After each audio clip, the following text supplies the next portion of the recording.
Saudi আরবে অসামাজিক কার্যকলাপে লিপ্ত থাকার অভিযোগে 4 নারীসহ 5 প্রবাসীকে গ্রেপ্তারের খবরটি সম্প্রতি সামাজিক যোগাযোগ মাধ্যম এবং বিভিন্ন প্রবাসী সংবাদ মাধ্যমে আলোচিত হচ্ছে। ঘটনাটির প্রধান তথ্যগুলো নিচে দেওয়া হলো। ঘটনার বিস্তারিত। স্থান: সৌদি আরবের রাজধানী রিয়াদ এবং বাণিজ্যিক শহর জেদ্দা সহ বিভিন্ন এলাকায় পুলিশের বিশেষ অভিযানে এই গ্রেপ্তার চালানো হয়। অভিযোগ: গ্রেপ্তারকৃতদের বিরুদ্ধে একটি আবাসিক অ্যাপার্টমেন্ট বা ফ্ল্যাট ভাড়া নিয়ে সেখানে অনৈতিক বা অসামাজিক কার্যকলাপ চালানোর অভিযোগ আনা হয়েছে। অভিযুক্তদের পরিচয়: পুলিশ জানায়, গ্রেপ্তারকৃতরা সবাই বিদেশি নাগরিক, প্রবাসী। এদের মধ্যে 4 জন নারী এবং 1 জন পুরুষ, মতান্তরে 5 জন প্রবাসীর মধ্যে 4 জন নারী। তারা অবৈধভাবে এই ব্যবসার সাথে জড়িত ছিল বলে প্রাথমিক তদন্তে জানা গেছে। আইনি পদক্ষেপ: সৌদি আরবের পাবলিক প্রসিকিউশন বিভাগ তাদের বিরুদ্ধে আইনি প্রক্রিয়া শুরু করেছে।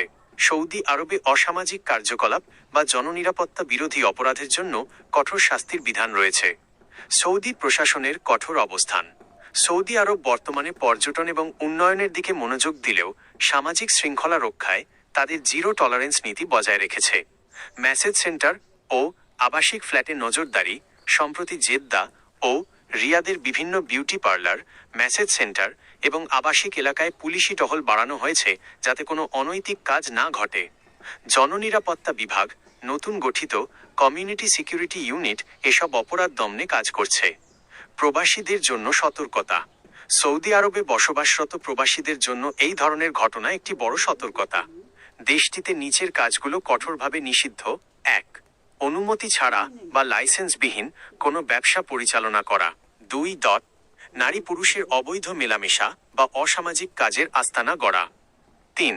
সামাজিক যোগাযোগ মাধ্যমে অনৈতিক কাজের বিজ্ঞাপন দেওয়া। এই ধরনের অপরাধে জড়িয়ে পড়লে দীর্ঘমেয়াদী জেল, মোটা অঙ্কের জরিমানা এবং আজীবনের জন্য সৌদি আরবে প্রবেশে নিষেধাজ্ঞা সহ ডেপোর্টেশন, কঠিন শাস্তির মুখে পড়তে হতে পারে। আপনি কি সৌদি আরবের বর্তমান কোনো নতুন আইন বা জরিমানা সম্পর্কে বিস্তারিত জানতে চান?